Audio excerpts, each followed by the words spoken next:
할렐루야. 네, 오늘도 변함없이 또 은혜 자리를 사모하며 나오신 우리 성도님들 한 분 한 분을 진심으로 환영하고 축복합니다. 2025년도 마지막 날입니다. 오늘 마지막 날인 만큼 올 한 해를 한번 돌아보셨으면 좋겠습니다. 우리 성도님들께서는 2025년도 어떤 한 해를 보내셨습니까? 저는 이렇게 개인적으로 이 한 해를 돌아보니까요, 이 세 가지 단어가 떠오릅니다. 먼저는 속도입니다. 정말 2025년도가 금방 갔습니다. 너무 빠르게 갔어요. 엊그저께 송구 영신 예배를 드린 것 같은데, 또 아직 마무리할 것들이 너무나 많이 남아 있는 것 같은데, 벌써 이 새로운 한 해가 코앞에 있다는 게 너무나 믿겨지지 않습니다. 두 번째 단어, 이게 정리할 때, 개인적으로 정리할 때 두 번째 단어는 감사입니다. 한결같이 사랑으로 이렇게 지지해주는 아내가 있고, 또 놀 때만 아빠를 찾는 것 같아서 이렇게 서운하긴 하지만 또 함께 할 수 있는 우리 자녀들이 있고, 또 사랑하는 가족들과 따뜻한 이 집에서 지낼 수 있다는 게, 제가 이렇게 너무 옛날 사람 같나요? 따뜻한 집에서 지낼 수 있다는 게 얼마나 하나님께 감사인지 모릅니다. 또 세 번째 단어는요, 바로 행복입니다. 무엇보다 우리 대광교회에서 우리 사랑 많은 성도님들과 또 우리 귀한 동역자님들과 함께 울고 웃으며 사역할 수 있었던 올 한 해가 너무나 큰 행복이었습니다. 우리 성도님들께도 한번 여쭙겠습니다. 한 해를 돌아보니 행복하셨습니까? 네. 물론 이 삶에 어려움이 많이 있습니다. 여전히 이 자녀 문제로 밤잠을 설치고, 또 건강 때문에 병원을 오가며, 또 직장 일과 인간관계 때문에 속상한 날들이 분명히 우리 삶 가운데 있습니다. 하지만 그럼에도 불구하고요, 우리는 이 시간 고백할 수 있습니다. 나는 행복한 사람입니다. 우리 옆 사람과 한번 인사 나누겠습니다. 우리 장로님, 우리 집사님, 권사님, 정말 행복한 사람입니다. 한번 인사할까요? 네. 왜 우리가 행복한 사람일까요? 돈을 많이 가지고 있어서 행복한 사람일까요? 자녀가 공부를 잘하고 좋은 직장에 가서 행복한 사람일까요? 우리가 건강해서 행복한 사람일까요? 오늘 본문은 우리가 왜 행복한 사람인지 말씀하고 있습니다. 어떻게 하면 이 진짜 행복을 누릴 수 있는지 말씀하고 있습니다. 오늘 말씀을 통해서 새해에 2025년도를 잘 마무리하고 2026년도 새해에 하나님께서 부어주시는 큰 행복을 누리시는 우리 대광의 성도님들 되시기를 주님의 이름으로 축복합니다. 자, 그렇다면 먼저 이 행복이 무엇일까요? 이 국어 사전을 찾아보니까요, 이 행복이라는 단어가 복된 좋은 운수, 생활에서 충분한 만족과 기쁨을 느끼어 흐뭇함, 그러한 상태, 이렇게 쓰여 있더라고요. 즉 행복은 나는 지금 잘 살고 있지, 내 인생은 의미가 있어, 나 너무 기쁘고 너무 행복해 라고 느끼는 주관적인 만족감이라고 볼 수 있습니다. 그래서 신앙이 있든 또 신앙이 없든 모든 사람은 누구나 이 행복을 꿈꾸며 살아갑니다. 어쩌면 행복한 삶, 즉 충분한 만족과 기쁨을 느끼는 삶을 살고 싶어서 부단히 노력하며 살아가는지도 모르겠습니다. 그래서 누군가는 행복하려면 재정으로 넉넉해야지, 그래야 문제없이 행복하게 살 수 있어, 열심히 돈을 모으는 분들도 있습니다.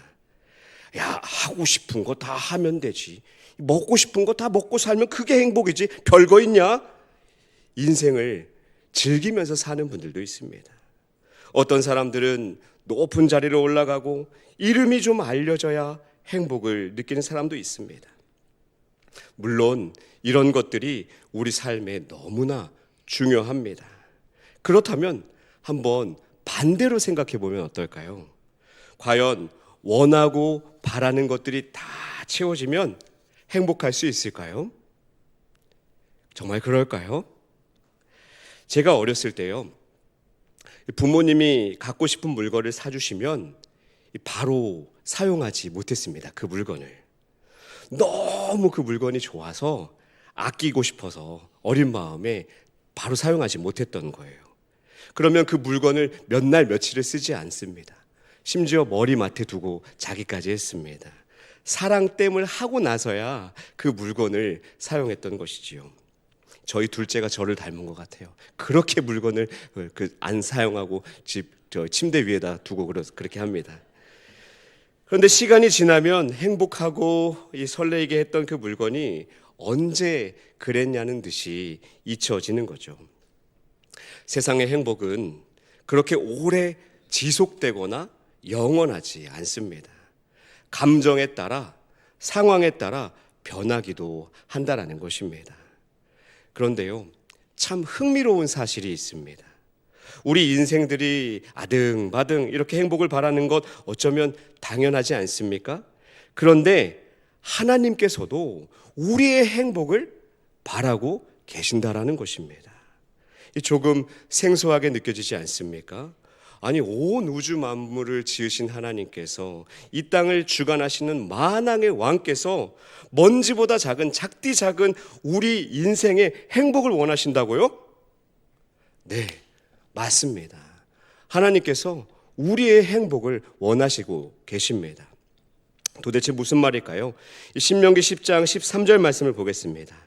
내가 오늘 너의 행복을 위하여 내게 명령하는 여호와의 명령과 규례를 지킬 것이 아니냐. 그렇다면 하나님이 바라는 행복은 어떤 행복일까요? 세상이 말하는 운수 좋은 그런 좋은 운수 정도 되는 것일까요? 생활에서 충분한 만족과 기쁨을 누리는 정도의 행복을 과연 하나님도 바라시는 것일까요? 여기서 이 행복이라는 단어는요, 히브리어로 토브입니다. 한번 따라해 볼까요? 토브. 이 토브? 어디서? 많이 들어본 것 같은데? 창세기 1장에 보면 어떤 사건이 나오죠? 하나님의 창조 사건이 나옵니다. 그때 반복해서 나오는 말씀이 있습니다. 뭘까요? 하나님 보시기에 좋았더라. 여기서 좋았더라라는 단어가 바로 토브, 바로 이 신명기 오늘 본문에 등장하고 있는 이 행복이라는 단어입니다. 쉽게 말하면 하나님께서 바라는 행복은 어떻게 우리가 정의할 수 있을까요? 하나님이 보시기에 딱 좋은 상태. 한번 따라서 해주시겠어요? 행복은 하나님 보시기에 딱 좋은 상태. 내 감정, 내 상황으로 주관적인 행복이 아니라 하나님 보시기에 딱 좋은 상태가 바로 행복이라는 것입니다. 오늘 본문에 나오는 이스라엘 백성들의 상태는 과연 어땠을까요? 하나님 보시기에 딱 좋은 상태였을까요? 먼저 오늘 본문의 배경을 잠시 이해할 필요가 있는데요. 이 신명기서는 모세의 설교입니다. 출애굽을 직접 경험했던 1세대가 거의 다 죽었습니다.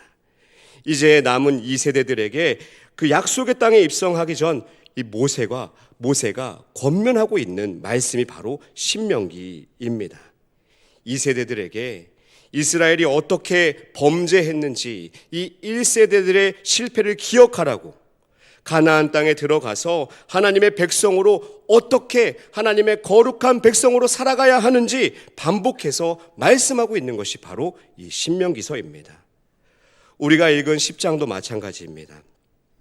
우리 성도님들, 이스라엘이 가장 실패한 사건이 뭘까요? 출애굽한 이후에 40년이라는 시간 동안 불순종했지만 그 정점은 바로 시내산 금송아지 사건 아니겠습니까? 그때의 이야기를 하고 있는 거예요. 그래서 다시 주어진 십계명에 대해서 이 중보적 사명을 감당한 모세의 이야기가 오늘 10장 이전에 나오고 있습니다. 하나님은 너희의 행복을 바라시는데 늘 딴 길로 갔어, 너희들 그와 같은 길을 갔어 라고 지금 이야기하고 있는 것입니다. 이스라엘 백성들의 모습을 한번 떠올려 보시기 바랍니다. 400년이라는 시간 동안 애굽의 종살이를 했어요. 그 신음이 극에 달했습니다. 매일 반복되는 노역에 소망 없는 삶을 살고 있었습니다.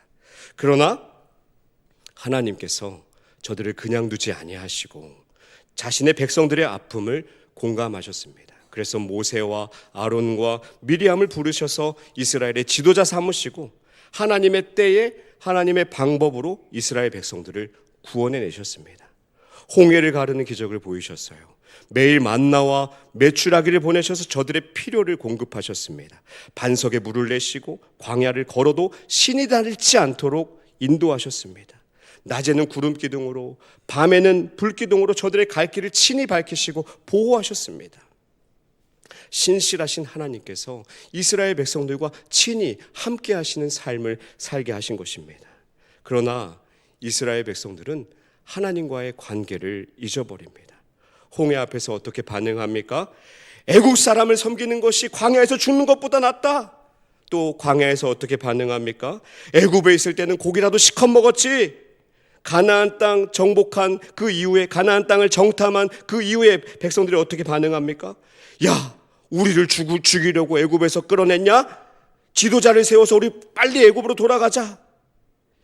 이스라엘 백성의 불순종과 불평은 단순한 감정 표현이 아닙니다. 하나님의 인도와 약속을 믿지 못하는 불신앙의 행위였다라는 것이죠. 왜 그랬을까요? 이스라엘 백성들이. 이것이 우리 인간의 죄성, 자기 중심성입니다. 내 생각, 내 뜻이 항상 하나님의 뜻보다 앞서는 거예요. 조금만 상황이 나빠지면 하나님께 원망합니다. 내 생각과 기대에 벗어나면 하나님께 불평합니다. 하나님의 함께 하심을 전혀 신뢰하지 못합니다. 구원의 현장에 있지만 전혀 하나님의 은혜를 누리지 못하는 것이지요. 이러한 모습은 하나님 보시기에 딱 좋은 상태가 아니라는 거예요. 즉 행복할 수 없다라는 것이지요. 하나님은 이스라엘의 행복을 너무나 바라시는데, 하나님 보시기에 딱 좋은 상태가 되길 원하시는데 이스라엘 백성은 하나님과 멀어지기만 했습니다. 어쩌면 이 모습이 우리의 모습인지도 모르겠습니다. 자기 중심성을 가지고 하나님과의 친밀한 관계에서 멀어지는 우리입니다. 따라서 행복은 우리의 힘으로 가능할까요? 불가능할까요? 우리의 힘으로는 불가능하다라는 것이죠. 14절에 보십시오. 하나님이 그 행복의 주관자가 되신다고 말씀하시는 거예요. 하나님은 창조하시고 우리를 선택한 분이라고 소개하고 있습니다. 하나님은 온 우주 만물을 창조하신 분이시고 우리를 선택하셨다는 사실을 우리가 비로소 알 때에 우리는 하나님이 보시기에 딱 좋은 상태, 행복을 누릴 수 있다라고 오늘 본문은 우리 가운데 보여줍니다. 그래서 반드시 전제해야 할 사실이 있습니다. 행복은 우리의 힘으로 가능하다, 불가능하다? 우리의 힘으로는 불가능하다라는 사실입니다. 우리가 행복하길 원하시는 하나님께 우리의 행복이 있는 줄로 믿으시기 바랍니다. 그렇다면 우리가 이 구체적으로 어떻게 이 토브, 이 행복을 누릴 수 있을까요? 오늘 본문 신명기 10장 12절에서 하나님은 우리에게 묻습니다. 이스라엘아, 내 하나님 여호와께서 내게 요구하시는 것이 무엇이냐? 하나님이 요구하시는 것이 무엇입니까? 하나님을 경외하고 하나님의 도를 행하고 하나님을 사랑하고 마음과 뜻을 다해서 하나님을 섬기고 우리의 행복을 위해서 하나님께서 지금 이와 같은 것들을 요구하고 계십니다. 내 이럴 줄 알았어.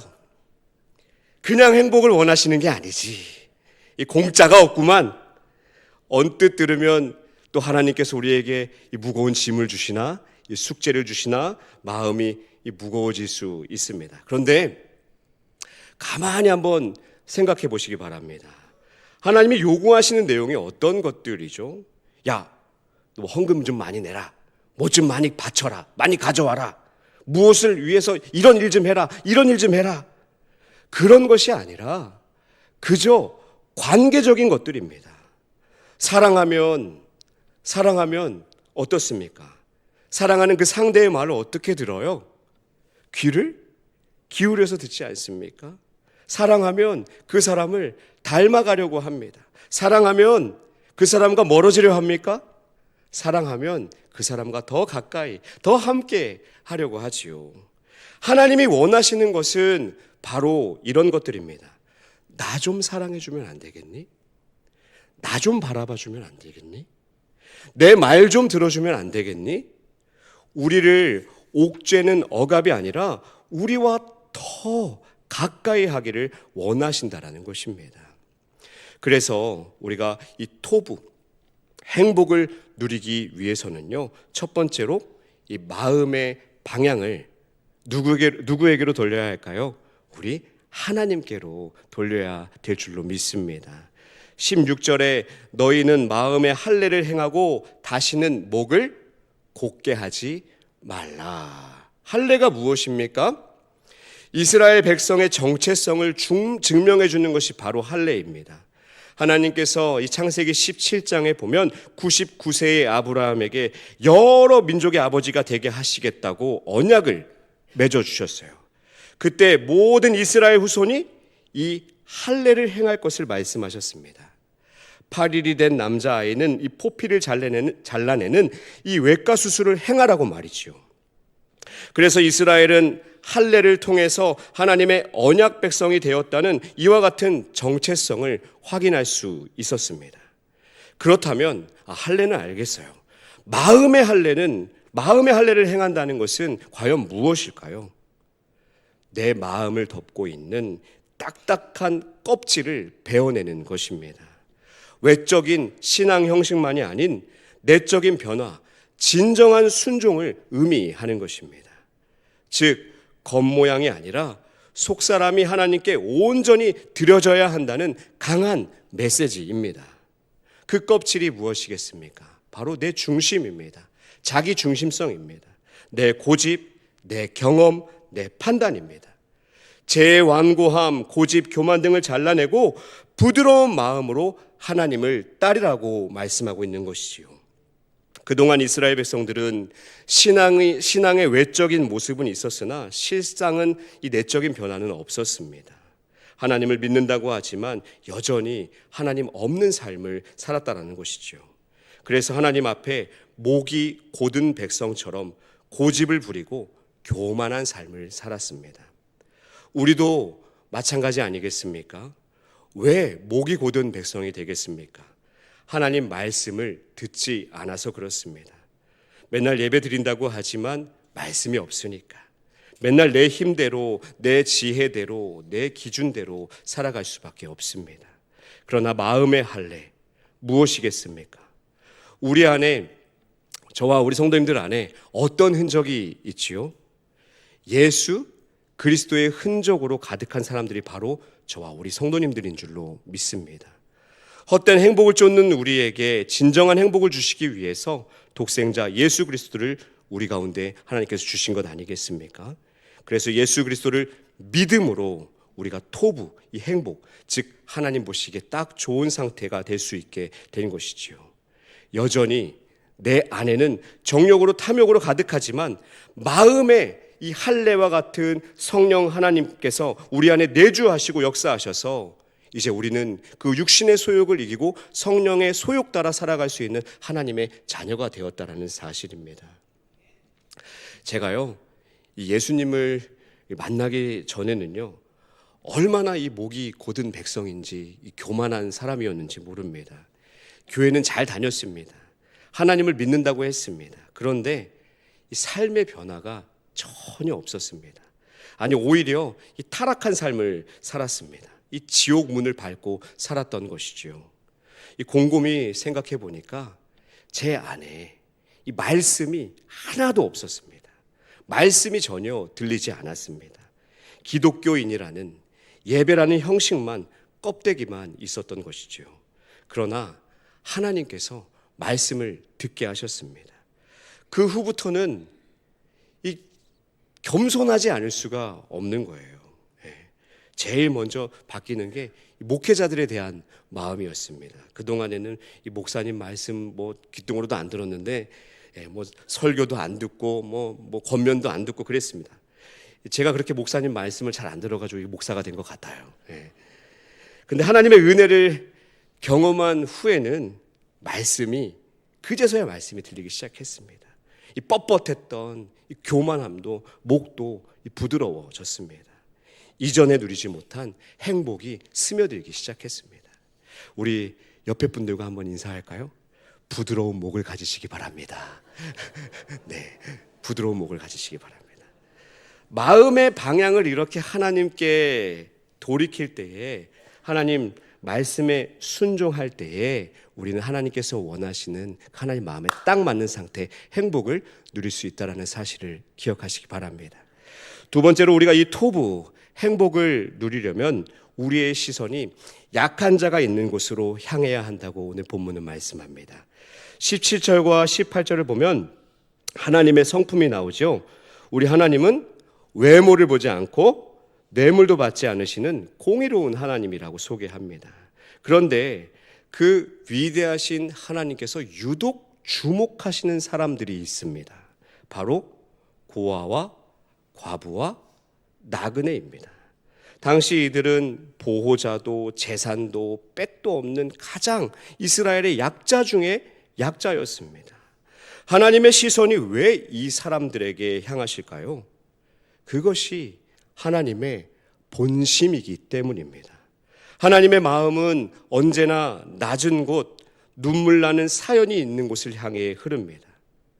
행복은요, 나보다 잘난 사람을 보며 경쟁하고 시기하는 데 있지 않다라는 것입니다. 하나님이 바라보시는 곳에 하나님의 마음으로 손을 내밀 때 거기서 하나님의 기쁨이, 하나님의 행복이 우리에게 전달됩니다. 사랑하는 성도님들, 행복은 받는 데 있지 않고 주는 데 있습니다. 사도행전 20장 35절에 이런 말씀이 있습니다. 제가 읽겠습니다. 범사에 여러분에게 모본을 보여준 바와 같이 수고하여 약한 사람들을 돕고 또 주 예수께서 친히 말씀하신 바 주는 것이 받는 것보다 복이 있다 하심을 기억하여야 할지니라. 바울이 에베소를 떠나면서 마지막 남긴 말입니다. 나는 모든 일에서 여러분에게 모범을 보였습니다. 여러분은 저처럼 열심히 일해서 약한 사람을 도와야 합니다.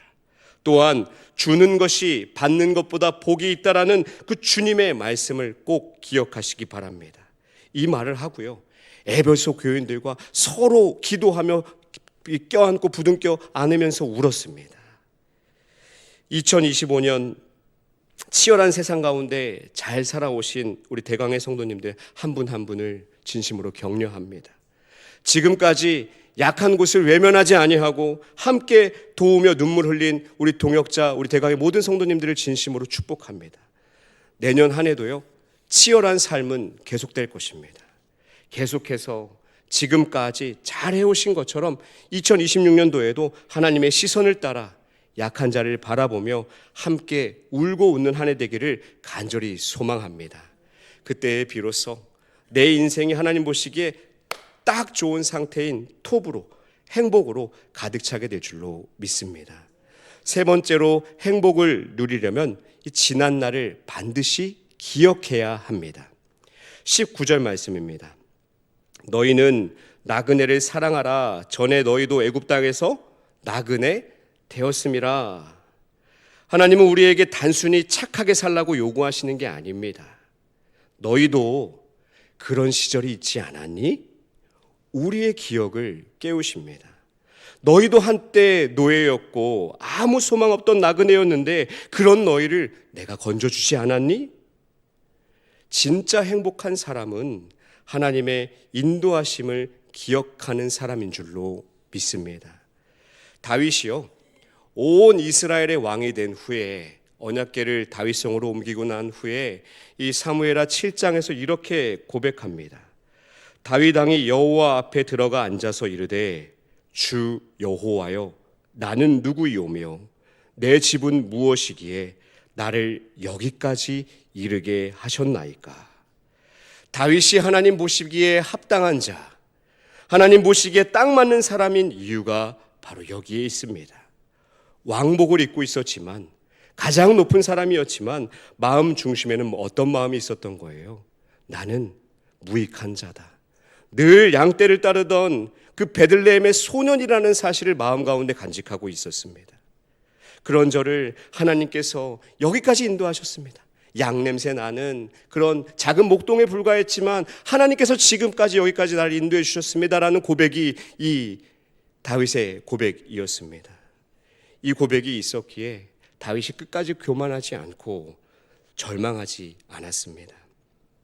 따라서 내가 지금 이 자리에 잘나서 있는 게 아니라 전적인 하나님의 은혜로 내가 지금까지 여기까지 있습니다라고 고백할 수 있는 사람이 바로 행복한 사람이라는 것이죠.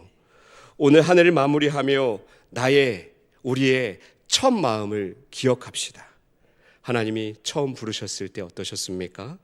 내가 얼마나 나그네였는가를 기억하면 지금 내 곁에 있는 우리 옆에 있는 성도님들, 우리 동역자들, 우리 가족들 얼마나 소중한지 다시 깨닫게 된다는 거예요. 그 기억된 은혜가 우리를 행복의 길로, 토부의 길로, 하나님 보시기에 딱 맞는 상태의 길로 인도하신 줄로 믿으시기 바랍니다. 말씀을 정리하겠습니다. 2025년도 마지막 날입니다. 하나님은 우리에게 너 얼마나 많은 거 얻었니? 많은 거 실적 냈니?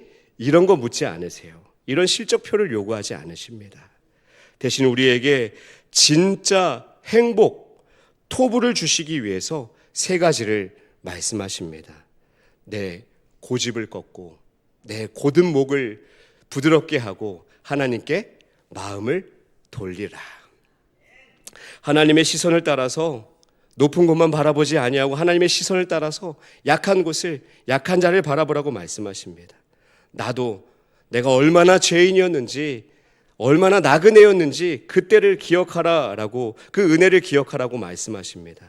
이 세 가지가 바로 우리가 2026년도에 걸어가야 할 토부의 길입니다. 신명기 33장 29절은 선포합니다. 이스라엘이여 너는 행복한 사람이로다. 하나님이 우리의 아버지 되어주셨고 예수님이 우리의 구원자 되어주셨으며 성령님이 우리 안에 거하고 계십니다. 그러므로 우리 성도님들 이미 행복한 사람인 줄로 믿습니다. 이제 열 몇 시간 뒤면요 2026년도 새해가 밝습니다. 우리 대강교회 모든 성도님들이 이 행복의 비밀을 가슴에 새기시고 하나님 보시기에 참 좋다, 딱 맞는 상태, 복된 한 해 맞이하시기를 주님의 이름으로 간절히 축복합니다. 기도하겠습니다.